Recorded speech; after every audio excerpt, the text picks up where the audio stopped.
it was another one of those nights for the 76ers as they lose to the Nets 100-96. But the Eagles are still Super Bowl champions. So, you know, all is fine. All is okay, I guess.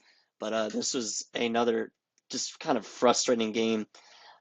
They dropped back-to-back games in this on this back-to-back, and it stinks too because the Bulls also lost tonight. So if we won these last two games, then we would have occupied a playing spot. But obviously we lost both pretty closely too, and I'll break it down. But I'm gonna say again, if you're listening on Spotify, I'm uploading more on YouTube now too. So there's also should be video on Spotify as well of my podcast. So it looks like I'm gonna be doing this for almost every episode now, at least for everything that I can. But yeah, just another really annoying game for the Sixers tonight. Our lineup: Quentin Grimes, Kelly Oubre, Gershon Yabusele, and Paul George.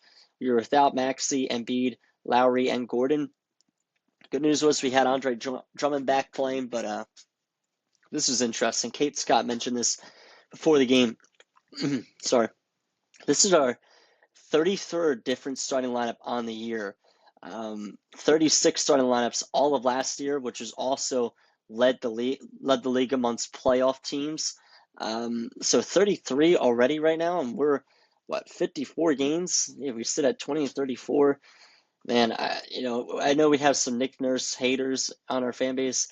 I don't know how you can hate with that. I, I seriously don't know how you can hate with that. Everything switches up every single night. But it's a shame because this team, we finally have the role players and the stars aren't aligning. But I do like how Quentin Grimes and Jared Butler both got starts. I know that we had to start two other players since Maxey and B weren't playing, but they were both hot last night against the Raptors. Blanked out there for a second, so they deserve to get the start. I like that, but sorry, it is what it is, I guess. So we couldn't get the job done. We couldn't occupy the playing spot before going into the All-Star break. But let's get into a game recap. First quarter was all Quentin Grimes and Jared Butler early on, but D'Angelo Russell, he had a quick 11 points, was hitting some tough shots. We were trailing 29-27 to end that first quarter. Second quarter, this lineup just, they continued to show their inexperience early on. We had no offense. There was no good shots being generated. And when there were, we were not executing, but we were barely executing or barely getting any good shots. We had 34 points with just 5.5 minutes left in the second quarter. Andre Drummond took a three. It's been he didn't make it either. It's just been that kind of season. It stinks. But towards the end of the half, Quentin Grimes hit a nice three to get the game closer, and we were actually just trailing 53-49 at the half. But we still only made 4 3-pointers in this half.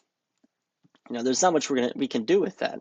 It was the same issues last night shooting the three ball, and obviously we've seen with some of the better teams in the league this year, they're knocking down these three balls at an elite rate, and they're just going to be relentless shooting from beyond the arc, and we're just we can't do that right now at this point, which stinks. And it doesn't help when Paul George is scoreless in the entire first half, taken after Tyrese Maxey from last night, who did the same thing. So, I mean, it's just a shame. It really is. Paul George only finished 2 points, by the way. Disgraceful. And I don't know. I don't want to get on our guys, but just like this season, it's been so frustrating. Thank God the Eagles are champions. I'm just gonna keep saying that whenever it gets frustrating on here, because it seems to work from my mind. But going into that third quarter, we actually took a lead with 8 minutes left in this quarter, but it was short-lived. The Nets went on a run. We had to call a timeout. Our interior defense was weak the entire quarter, really most of the game too. And the lead got up to 10 for the Nets pretty fast with a minute left. We scored only 66 points going into the fourth quarter. And that is what teams have been done to us in the first halves of our games recently. So, I mean, just like last night when we scored 103 points last night, 96 is not going to get it done tonight. 66 and going into the fourth, not going to get it done. So, going into that fourth, the deficit got to 15 points, but we actually went on a run late. Quentin Grimes hit a really tough three, who was great all night, actually. Kelly Oubre knocked down consecutive buckets and actually knocked down a handful of buckets. He got really hot late, but that was about it. Paul George had a late turnover that was a killer, and the Nets, they knocked down a basket with around a minute 17 left that got them to 100, and they didn't score yet after that. We scored 8 unanswered, but didn't matter. We dug ourselves too much of a hole. So just kind of a really kind of annoying game for the Sixers. I mean, I don't know what we can expect from without Maxey and Maxey and Embiid and stuff. And obviously, Paul George just hasn't been playing well at all. Again, 2 points, 1 of 7 from the field in this game. This is one of those games where you get to see him step up. Yabusele, he didn't have too much. 5 points, 2 of 5 from the field, so not much of a sample size there. Justin Edwards, he had 13 off the bench, 6 of 13, and this is where the good stuff comes from. Justin Edwards, Quinn Grimes, and Kelly Oubre. Actually, Kelly Oubre and Quinn Grimes, they combined for 60. Kelly Oubre shot 10 of 16, 2 of 3 from 3, 8 of 8 from the free throw line. Quinn Grimes, 10 of 18 from the field, 4 of 9 from 3. He dropped 30. He's looking pretty good. He really is. I'm liking what I'm seeing from him. It's a shame that the rest of the team sucks. But yeah, some good stuff from those two. And Justin Edwards, again, as I said, 13 points, all 6 of 13 from the field. So some good stuff there. Jared Butler, he did not have as good of a night shooting-wise, but he had 9 assists to go with his 8 points. So our new guys and our younger guys are really showing out. The vets can't. They can't. And the rest of the bench points, Andre Drummond, he had 4, Adembona 2, Jeff Dowtin 2, nothing really to show there. Just a really sad night, to be honest with you, because the Nets, you see the lineups they're throwing out there, they're not like that. And wow, I'm just looking at the box score. They ran a pretty large. Actually, no, their box score was just messing. That's still a large rotation though. 1, 2, 3, 4, 5. Yeah, they ran a 10-man rotation. That's actually not as bad as I thought. I don't know. ESPN has their box score kind of weird looking right now, so I thought they ran like a 13-man rotation. I was like, that's not what I remember. But regardless, so for the Nets, their leading scorer, D'Angelo Russell, shot 9 of 15 from the field, 3 of 7 3. He knocked down 22 points. But this was just a frustrating game. The Sixers, it's just been a frustrating season, and it doesn't look like it's going to end anytime soon. So I don't know. Obviously, we're going into the All-Star break. I'm going to have a halfway mark podcast out in the next handful of days. But my last couple thoughts I have on this, if this stuff from Lisa Salters is true, for anybody that hasn't seen it, Lisa Salters, a reporter, said that Joel Embiid is going to need another surgery on his knee, and it's going to take another long recovery. She said that, well, that's what she said.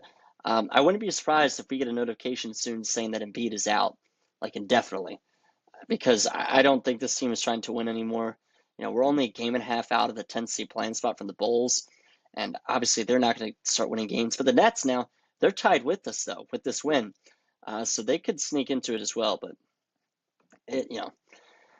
my last thoughts, by the way, Kelly Oubre, great night tonight, as I said.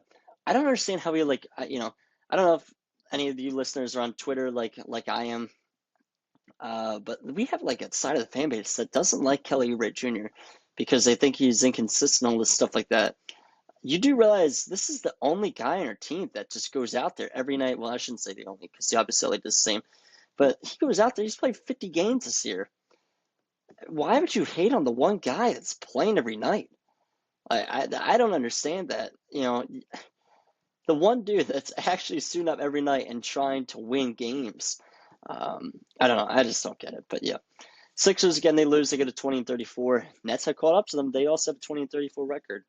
And just 1.5 out of the Bulls in the playing spot. But we're going to the All-Star break, and this is where decisions will be made on what we're going to be doing the rest of the season. I would not be surprised if you get that message soon saying that Embiid is out indefinitely, and we're moving on from there and just going to tank this year. But who knows? Maybe we see everybody playing coming out of the All-Star break and maybe win a few games, get into that playing spot, but I doubt it. That's kind of what I've been hoping for a while. I was hoping that we would be at that point, at this point in the season, like a few months ago, or just a month and a half ago, really. But not looking good. So, all right, everybody, that's going to do it. I'll have more podcasts coming out soon. Go follow the Instagram page that is Philly.sports.talk_. Twitter as well, that is Philly Talks, 2 underscores. And give us a sub to our YouTube. Again, if you're watching this on Spotify, go check out the YouTube. But yeah, thank you guys so much for tuning in. Sixers lose again. Last podcast going into the All-Star break. Peace, guys.